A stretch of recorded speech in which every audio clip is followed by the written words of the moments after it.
Buenas tardes tengan cada uno de ustedes. Este día, más bien esta tarde, vamos a desarrollar lo que es el tema de la introducción a los derechos humanos, civiles y políticos, o bien llamados de la libertad o de primera generación. Vamos a abordar el tema a partir de enfocarnos en lo que se trata, en lo que es o lo que es de primera generación como tal. Primeramente, antes de abordar el tema de manera concreta, debemos hacernos una idea de lo que es un derecho. Entonces, es necesario que nosotros manejemos un concepto o una idea, al menos, de lo que es derecho. Dentro de los tópicos que vemos en la presentación, iniciamos con eso, con establecer un concepto fundamental de lo que es un derecho humano antes de pasar a hablar de la primera generación de los mismos. Luego desarrollaremos lo que son las características de los derechos humanos. Posteriormente estaremos hablando un poco sobre lo que son una línea cronológica de las generaciones de los derechos humanos, pero enfocándonos sobre todo en la primera generación, que es la que nos compete a nosotros hablar. Luego cerraremos hablando un poco, o más bien de manera concreta, en qué son los derechos humanos de primera generación, civiles y políticos, como se conocen generalmente, ¿verdad? Como les decía, primero tenemos que manejar un concepto de lo que es derecho. Y es que de manera sencilla, como vemos en las láminas, de manera sencilla podemos establecer que un derecho es aquello que corresponde a todo ser humano por el simple hecho de serlo. Vemos pues que se trata de una idea demasiado general en cuanto a la concepción de lo que en sí significa la palabra derecho. Luego tenemos un pensamiento, o una idea más bien, de James Nickel, que establece que los derechos humanos son normas internacionales que ayudan a proteger a todas las personas en cualquier parte del mundo de severos abusos políticos, legales y sociales. Es necesario que nosotros los vayamos manejando durante todo lo que es el tema de hoy, pues más adelante nos permitirá comprender exactamente por qué los derechos de primera generación tienen la importancia que han llegado a tener en la historia de este tema, ¿verdad? Luego tenemos lo que son algunos conceptos doctrinarios, porque es necesario, así como nos hacemos ideas un poco sencillas, es necesario que manejemos lo que son algunos conceptos doctrinarios acerca de los derechos humanos. Y es que Enrique Pérez Luño ha concebido a los derechos humanos como aquel conjunto de facultades e instituciones que en cada momento histórico concretan las exigencias de dignidad, la libertad, la igualdad humana, las cuales deben ser reconocidas positivamente por los ordenamientos del nacional e internacional. ¿Qué podemos retomar de esta idea? Si bien vemos que se destacan valores como la libertad, la igualdad y la dignidad humana, valores que son demasiado importantes y son el eje central de estos derechos de primera generación que el día de hoy vamos a abordar. Ahora bien, también es importante destacar que se establece lo que es una regulación, o más bien ya sea nacional o internacional de los mismos. Es necesario para todo ser humano que, aparte de ser reconocidos, estos sean aceptados y a su funcionamiento jurídico.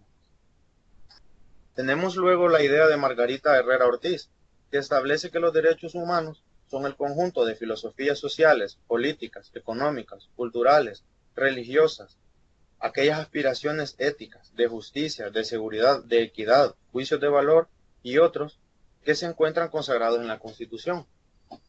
Vemos pues que este pensamiento va más abocado a lo que es un pensamiento o una idea de constitucionalismo, debido a que todos los valores que se presentan en este concepto doctrinario tienen raíz o tienen más bien un sustento en nuestra Constitución. Y no solo en nuestra Constitución, sino que es a manera también internacional en otros estados o en otros países, debido a la trascendencia de lo que significa un derecho humano, ¿verdad? Ahora bien, Dando paso a otro tema, como se les mencionaba, lo que son las características de los derechos humanos. Si bien venimos manejando los conceptos y las ideas que ya hemos plasmado, es necesario que hablemos un poco, antes de introducirnos a esa temática, lo que son las características de los derechos humanos como tal. Y es que una de las primeras características que encontramos es la universalidad de los derechos humanos. ¿Qué implica la universalidad de los derechos humanos? Pues entre tantas cosas, la universalidad de los derechos humanos lo que implica es que estos derechos pertenecen a todos los seres humanos por el hecho de serlo. Es decir, que no importa condición de sexo, raza, origen, cultura, posición social, es independientemente de todas esas situaciones que nosotros poseemos lo que son los derechos humanos, por la simple condición de haber nacido como tal, ¿verdad? Es entonces que también se deriva la idea de que la universalidad de los derechos humanos eh, tiene otra forma de entenderlo, y es que independientemente nos encontremos en nuestro territorio, o sea, es decir, en nuestro país, en el dominio de nuestro estado, nosotros, por el simple hecho de ser personas, no perdemos estos derechos humanos. Es decir, donde quiera que vayamos, los tenemos y se deben de garantizar. Para ello existe lo que es la Declaración Universal de Derechos Humanos, instrumento jurídico eh, que contempla todas estas facultades que el ser humano tiene, ¿verdad? Ahora tenemos la siguiente característica, que es la y que son inalienables. Esto con lo que tiene que ver es que estos derechos humanos no se pueden que nadie puede despejarnos de ellos. El término enajenar tiene que ver con que estos derechos puedan ser modificados o de alguna manera limitados a nuestra condición de ser humano. Es decir, que estos derechos humanos no se nos pueden limitar a nosotros. Claro está que hay mecanismos de límites en cuanto a los derechos humanos que son los que la misma ley establece, pero eso es otro tema, ¿verdad? Luego tenemos lo que es la característica de que los derechos humanos son irrenunciables. Básicamente la idea central de esta característica es que nosotros como personas no podemos renunciar de ellos por más que queramos. Recordemos que se trata de una gama de derechos que nosotros adquirimos desde el momento en que nosotros somos seres humanos, ¿verdad? Entonces, sería ilógico pensar que de alguna manera u otra nosotros quisiéramos renunciar, ¿verdad? De lo que es algún derecho o de lo que es alguna categoría o alguna generación incluso de derechos que comprende una gama de derechos humanos, ¿verdad?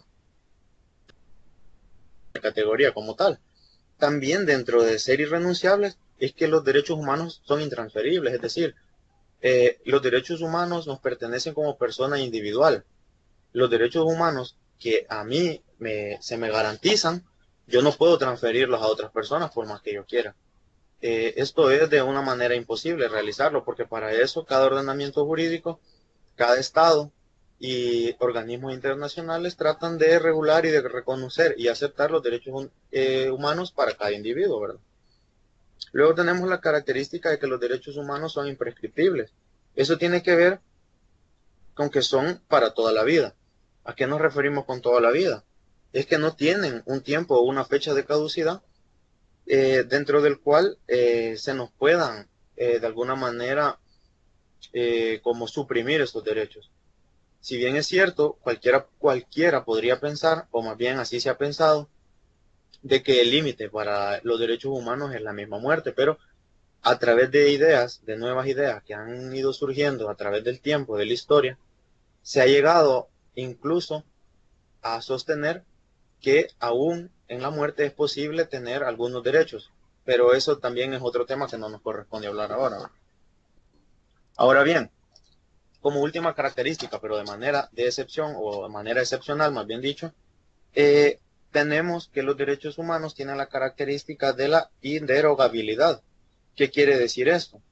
Esto quiere decir que con algunos matices existe esta característica que se menciona, ya que según las distintas normas internacionales, regionales o nacionales de derechos humanos, la inderogabilidad de todos los derechos. en determinadas circunstancias que de forma excepcional se legitima a los estados para derogar algunos derechos. Con el término de derogar nos referimos a, de manera de sinónimo, suprimir, agotar, que el derecho se deje de ejercer y de gozar, de sinónimos que podemos utilizar para esa palabra, ¿verdad? Otros también han de ser respetados siempre, como ya se mencionaba en la característica anterior, de que son inalienables, irrenunciables e imprescriptibles, ¿verdad? La excepción del derecho a la vida, por ejemplo, este derecho es uno de los tantos derechos que se encuentra revestido de todas estas características que hemos hablado. También tenemos el ejemplo a no ser esclavizado, a no ser torturado y a no recibir tratos o penas crueles. Esto entre uno de tantos ejemplos. Antes de acabar en cuanto al tema de las características de los derechos humanos, se me había quedado una de las características bastante importantes, y es que los derechos humanos tampoco son indivisibles. Esto quiere decir que ningún derecho humano puede disfrutarse a costa de otro derecho. No puede prescindirse de ninguno. ¿A qué nos referimos con que no puede ser, que es indivisible más bien? Nos referimos a que, si bien es cierto, nosotros gozamos de una gama de derechos humanos, pero yo no puedo prescindir, por ejemplo, del derecho a la educación para gozar al derecho, a un derecho político como es emitir el sufragio. Yo no puedo prescindir tampoco del derecho a la vida para gozar de un derecho cultural. Es una cuestión de una concatenación de todos los derechos, de que al momento de gozarlos o ejercerlos se deben ejercer en conjunto, no de manera separada. Pues, ahora bien, vamos a pasar al punto que les mencionaba acerca de las generaciones de los derechos humanos. En esta lámina les he presentado lo que es un cuadro, ¿verdad? A manera de resumen de lo que es la historia, abocándonos a las tres generaciones existentes o que se han manejado a lo largo de la historia y de la doctrina, ¿verdad? A nosotros nos interesa hablar únicamente de la primera generación y es en esa en que nos vamos a centrar. La segunda generación se las he planteado ahí para que les quede a manera de información y de que ustedes puedan tener al menos una idea de qué tratan estos derechos. Bueno, datos como vamos a abordar es que la época en que se aceptan los derechos de primera generación es en el siglo XVIII y siglo XIX aproximadamente. Tenemos que este tipo de derechos fueron reconocidos como derechos civiles y políticos, ¿verdad? El valor esencial que es defienden o que tratan de garantizarle a la persona humana es la libertad. Ya vamos a ver por qué es este valor el que se ha tratado de garantizar con esta primera generación de derechos. Luego tenemos lo que es una función principal en cuanto a los derechos de primera generación, y es que estos buscan que no se limite, o que más bien que se limite la acción del poder, garantizar entonces la participación política de los ciudadanos. Además de eso, yo recalcaría que también estos derechos lo que buscan es garantizarle condiciones dignas al ser humano de manera individual. Ya vamos a ver un poquito más adelante a qué me refiero con eso. Algunos ejemplos, por ejemplo, tenemos de derechos civiles, son derechos a la vida, derechos a la libertad, derecho a la seguridad y a la propiedad. Y en cuanto a los derechos políticos, tenemos el caso de los derechos al voto, a la asociación y a la huelga. Ahora bien, en esta lámina nos encontramos directamente con lo que es o con lo que son los derechos, ¿verdad? Es necesario que para hablar de los derechos de primera generación nos centremos un poco en un contexto histórico en cuanto y en qué momento es que surgen estos derechos de primera generación y por qué es que surgen. Y es que estos derechos de primera generación surgen en la época, como ya les mencionaba, del siglo XVIII y el siglo XIX aproximadamente, época que se encuentra revestida de un absolutismo político. Esto junto con las monarquías que en ese momento imperaban, lo cual le daba sustento, es decir, la monarquía le daba sustento al absolutismo político. Recordemos que el absolutismo político tiene que ver con aquella idea de que el monarca es el ser absoluto dentro de la política, que ningún ciudadano puede participar, inclusive la condición de ciudadano se ve limitada al reconocimiento.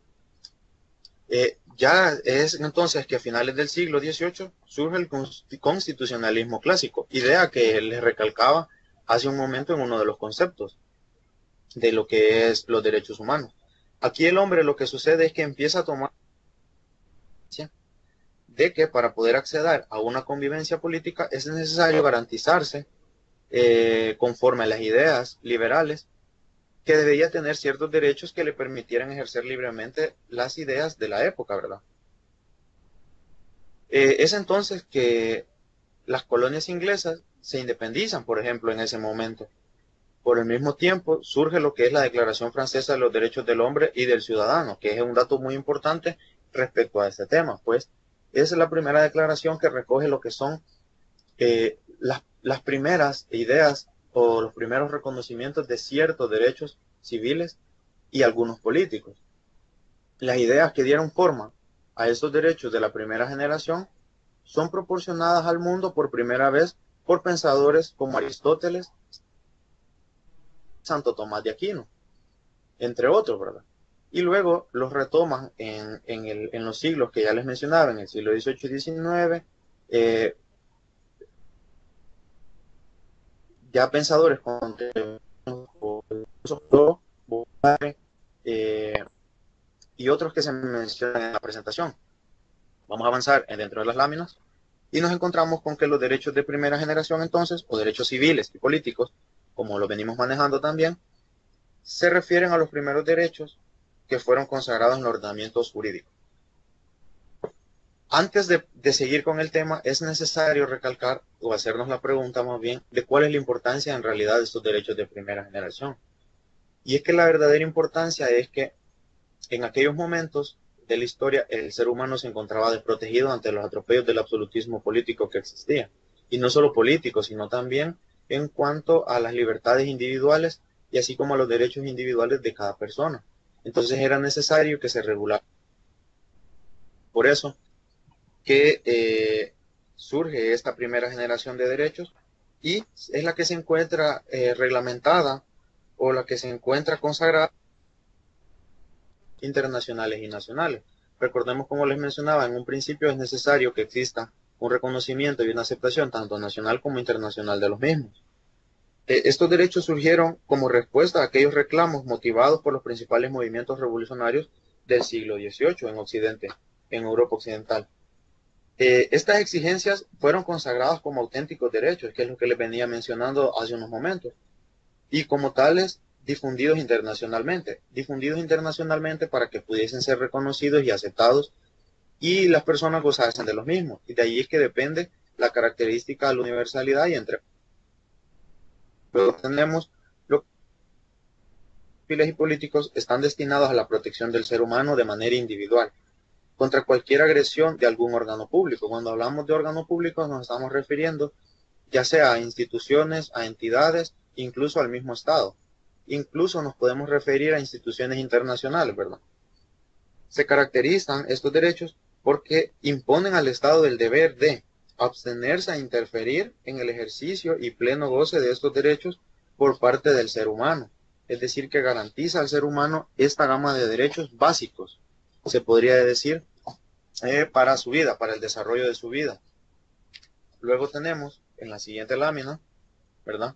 Lo que es unas cuantas ideas más acerca de los derechos de primera generación.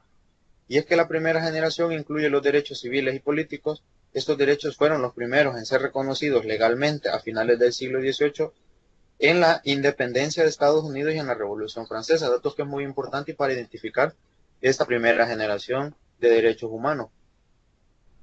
Los momentos que ya les he mencionado, lo que es la independencia de Estados Unidos de la corona o más bien del poder de Inglaterra y la Revolución Francesa que se producía paralelamente.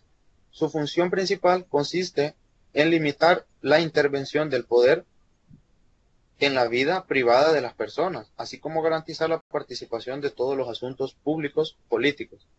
Los derechos civiles y políticos se enumeran desde el artículo 21 al artículo 21 de la Declaración Universal de los Derechos Humanos. Es entonces que en ese ordenamiento jurídico, o más bien en esa declaración, es que nosotros podemos encontrar la regulación, es decir, el respaldo o el sustento de que nosotros podamos disfrutar y gozar y ejercer dichos derechos sin que sean vulnerados, ¿verdad? Contenidos desde el artículo 1 al 21, ahí podemos encontrar la gama y en orden de lo que son los derechos de primera generación. Yo les he y separado lo que son los derechos civiles y políticos, por ejemplo. La vida, el derecho a la libertad, el derecho a la libertad ideológica y religiosa, el derecho a la libre expresión y el derecho a la propiedad. También derechos políticos como el derecho al voto o al sufragio, como se conoce, derecho a la huelga, derecho a asociarse libremente para formar un partido político o un sindicato y otros. Es necesario centrarnos un poco en los derechos políticos y más adelante abordaré un poco y de manera rápida, pero el derecho político se ha venido manejando a través de la historia que se limitan únicamente a emitir el sufragio y esa idea no es muy cierta debido a que existen otros derechos políticos que emanan de nuestra condición como ser humanos, pero tienen ciertas limitantes según el ordenamiento jurídico bajo el cual nos encontramos sometidos. Ahora bien, vamos a pasar a hablar de manera separada de cada uno de ellos. Por ejemplo, tenemos los derechos civiles. Y es que los derechos civiles tenemos, por ejemplo, que son los derechos de recibir un trato igualitario. Por eso es que yo al principio de la videoconferencia les hacía alusión a valores como la igualdad, la equidad y la dignidad humana. Es entonces aquí en el concepto de derechos civiles como tal, es que se agota este valor. Es decir, que no se puede sufrir un trato injusto o discriminatorio, ¿verdad? Ya sea en los diversos entornos, inclusive la educación, el empleo y la vivienda, entre otros. Son los propios del hombre, dice. Estos derechos civiles son los propios del hombre en sí, por su calidad humana. Como venimos repitiendo, estos derechos al ser los primeros que surgen, son reconocidos como tal, porque se otorgan al ser humano por eso, por la condición de ser un ser humano. Y estos son oponibles también a todos aquellos que quieran desconocerlos, ya que no dependen ni de la condición de esa persona, otra condicionante que no sea el de existir. El único límite, como ya les venía mencionando, de estos derechos civiles es entonces aquellos derechos impuestos o aquellos límites impuestos por la ley misma. Esto en miras del bien común. Actualmente, el término de derechos civiles como tal también se utiliza para igualdad para todas las personas, independientemente de su raza, sexo, edad, incapacidad, nacionalidad, religión u otras características. Ahora, tenemos en la siguiente lámina lo que son los derechos políticos. Aquí hay que hacer una separación porque yo se los he planteado de manera separada para que tratemos de entender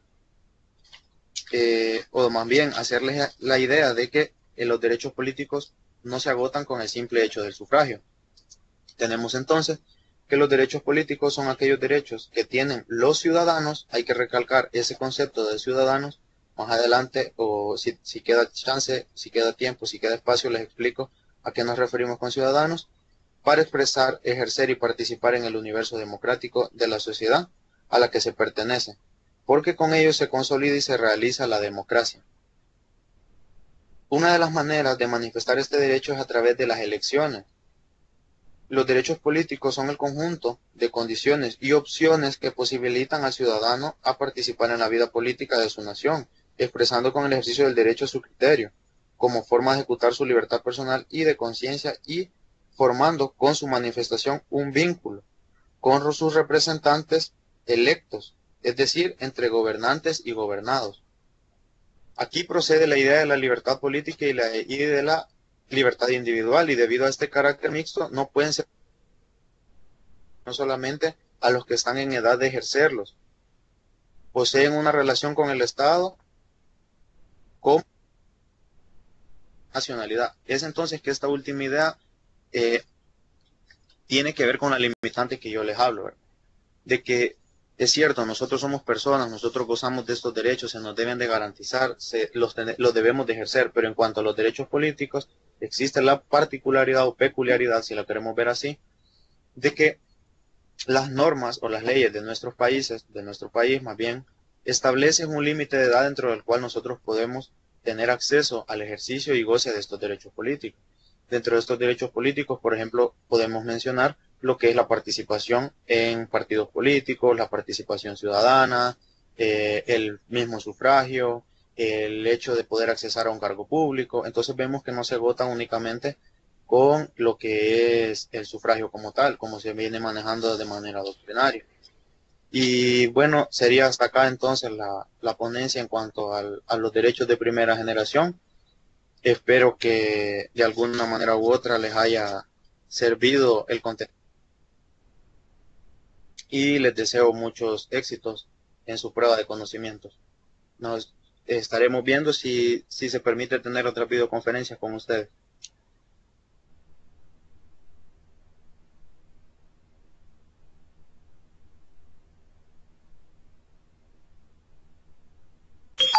Creo que hay un espacio para preguntas y respuestas, pues en el caso de que existiese alguna interrogante en cuanto a algún tema, algún tópico que no haya quedado muy claro, que digamos.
Poder hacer valer nuestros derechos políticos en nuestra sociedad actual, primeramente habría que revisar lo que es el ordenamiento jurídico, como ya les mencionaba, y enmarcarnos en eso, en que si nosotros cumplimos los requisitos legales, no solo al goce, sino que al ejercicio de estos derechos. Ahora bien, es necesario que también nosotros, de manera individual, tomemos un poco de conciencia en cuanto a la responsabilidad de estos derechos políticos, porque no solo es el hecho de tenerlos y ejercerlos de manera libre sin ninguna responsabilidad. Se trata también de que nuestra sociedad en ese sentido se ha deseducado mucho, producto de que nosotros mismos no respetamos nuestro propio derecho, ¿verdad? Tal es el caso, por ejemplo, limitándonos un poco a lo que es el sufragio, existen los periodos electorales y como ciudadanos muchas veces somos renuentes en cuanto a esos procesos y decidimos, pareciera que decidimos renunciar a ese derecho no acudiendo al llamado que hacen las instituciones del Estado para que nosotros ejerzamos el mismo. Es decir, considero que las instituciones y el Estado como tal sí garantizan nuestros derechos, pero a que nosotros seamos quienes decidamos en realidad si los ejercemos o no. Ahora bien, como tenemos otros tópicos en cuanto a los derechos políticos, como lo que es la participación ciudadana, por ejemplo,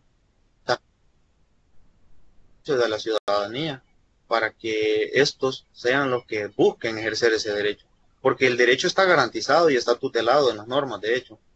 Pero si nosotros no acudimos a ejercerlo, entonces no podríamos hablar en realidad de que no se nos respalde, no se nos garantice, no se nos tutele. Eh, Considero que es cuestión de cada uno de nosotros también hasta cierto punto. Porque como repito, las instituciones, el Estado, han garantizado estos derechos y hay ordenamiento jurídico, tanto nacional como internacional, que los respaldan para que nosotros podamos ejercerlos sin ningún problema.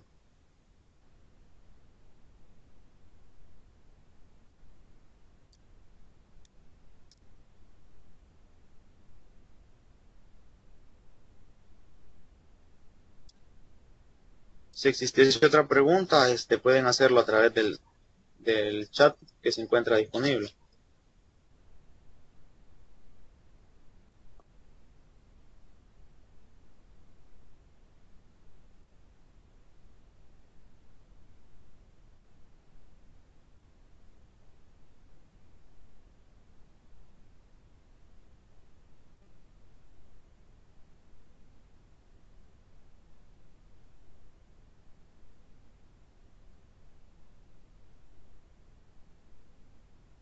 Respondiendo a la pregunta que ha surgido de que qué pasaría si nosotros no gozamos de, o si más bien los derechos humanos no se encuentran revestidos de la característica de inderogabilidad, ¿en qué nos afectaría? Pues lo que sucede con esa característica es que sería una potestad del Estado por incluso despojarnos de esos derechos a través de los mecanismos legales, la derogatoria de derechos. Es decir, eh, el fin de esa característica es obligar al Estado de que tutele ese derecho, y que se vea concatenada esa idea con la irrenunciabilidad que les mencionaba y la imprescriptibilidad. Es decir, que ese derecho sea garantizado y tutelado para toda la vida para el ser humano. La afectación que podría tener es que en cualquier momento el Estado o instituciones internacionales podrían simplemente dejar de reconocer el derecho humano y nosotros perderíamos tal facultad, ya no podríamos gozar de él, ya no podríamos ejercer de él. Para poner un ejemplo, digamos que el Estado salvadoreño tomara bien, si no existiese esa característica como tal, ¿verdad? Eh, Derogar, por ejemplo, un derecho a la asociación, por ejemplo. Entonces, ya no se podrían conformar, primero, asociaciones, segundo, no se podrían conformar sindicatos, no podríamos conformar partidos políticos, en fin, todo tipo de asociación con personas que tengan un fin lícito, ¿verdad? Entonces, esa sería la afectación que se nos vulneraría exactamente y concretamente el derecho o la gama de derechos que se pretendan derogar, es decir, poner una fecha de caducidad, limitar y prohibir el acceso al ser humano. Es decir, no se reconocería como tal el derecho, se dejaría de reconocer. Y sí, la presentación se las estaré subiendo en uno de los foros quizás, o ya vamos a ver mediante qué mecanismo.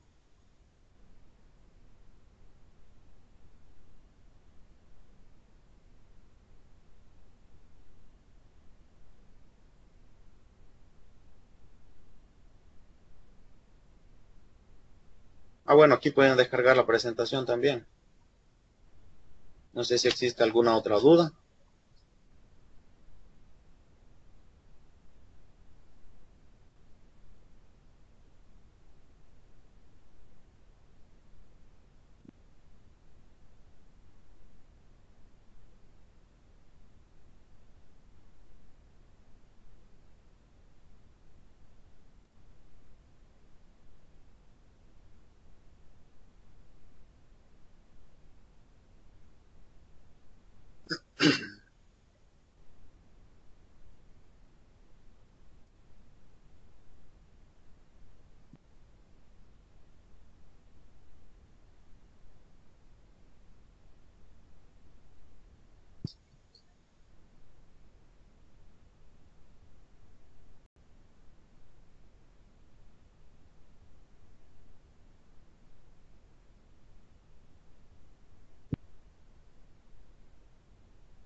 alguna duda en cuanto a algún contenido, pueden hacerla sin ningún problema, ¿verdad?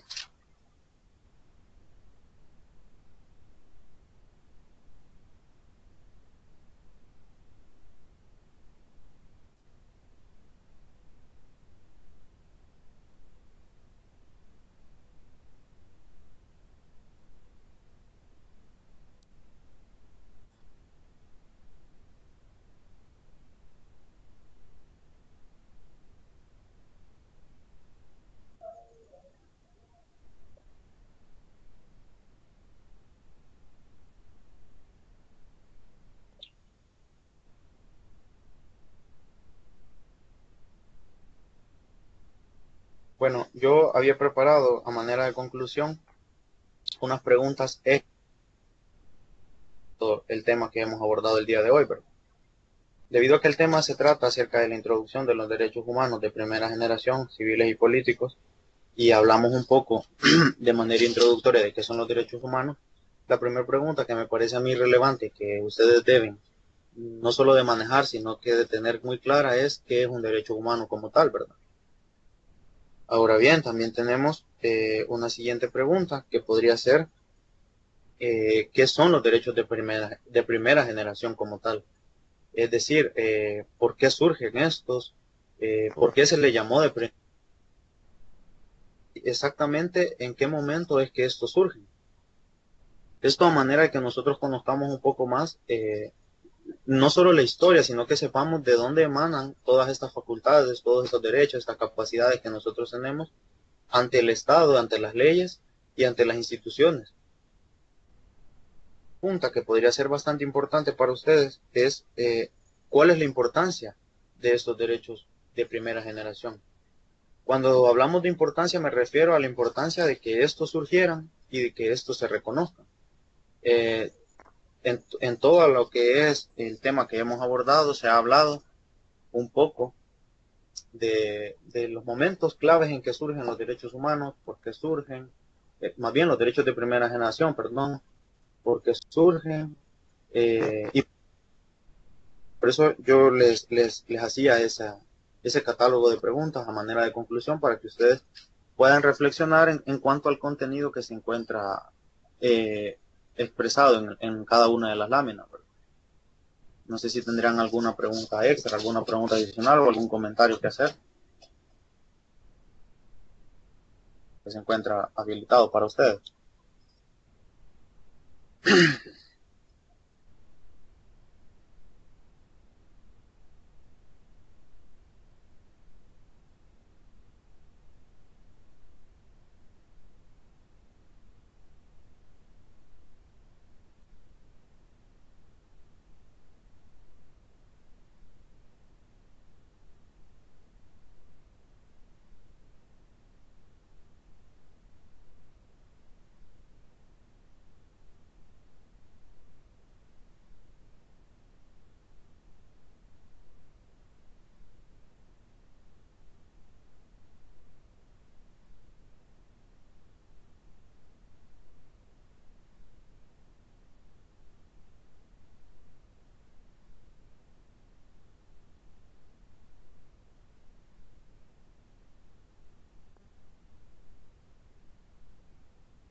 Bueno, entonces vamos concluyendo con lo que es la actividad del día de hoy de la videoconferencia acerca de la introducción de los derechos humanos de primera generación. Les repito, espero que sea de mucha utilidad para su preparación para la prueba de conocimientos. Antes que se me olvide, mi nombre es Mauricio Antonio Serrano Maldonado, soy su su tutor en la materia de sociales, y cualquier duda pueden escribir en la plataforma en línea en la que están y participar en los foros que ahí se encuentran disponibles para que puedan acrecentar el conocimiento de cara a la prueba. Muchas bendiciones y éxitos.